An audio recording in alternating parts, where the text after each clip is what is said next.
Növbəti köç karvanı Ağdərənin Suqovuşan kəndinə çatıb. Köç edənlər Respublikanın müxtəlif yerlərində əsasən yataqxana, sanatoriya və inzibati binalarda müvəqqəti məskunlaşan ailələrdir. Bu mərhələdə kəndə neçə nəfər köçürülüb? Daha ətraflı məlumatı Suqovuşan kəndində olan əməkdaşımız Xəyalə Mürsəldən öyrənməyə çalışacağıq. Hər vaxtın xeyirli olsun Xəyalə. Buyur, söz səndə.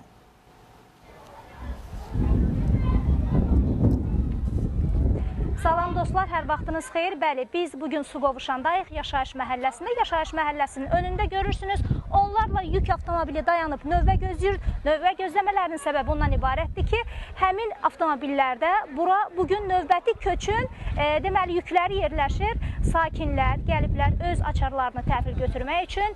İrəlidə açarlarını təhvil götürdükdən sonra yüklərini evlərinə boşaldacaqlar. Söhbət 53 ailədən gedir.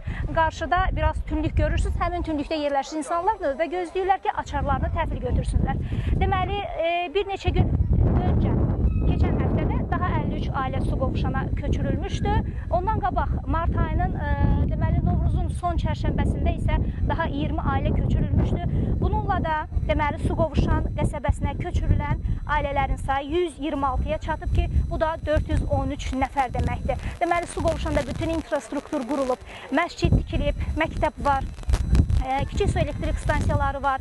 İnsanlar bura öz də ata-baba yurtlarına köç edirlər və burada yaşamağa başlayacaqlar. Qeyd edelim ki, bugün köçürülən məcburi köçkünlər Tərtərdə yaşayanlardır, hansı ki, vaxtilə məskunlaşmışdılar. Gəncə şəhərində, Bərdədə, bu kimi şəhər və rayonlarımızda yaşayan məcburi köçkünlər idi ki, onlar bugün Ağdərəyə, Suqovuşan qəsəbəsinə köçdülər. Onlar üçün yeni yaşayış massivində keyfiyyətli evlərlə təmin olundular burada. Hələlik dostlar, bu qədər.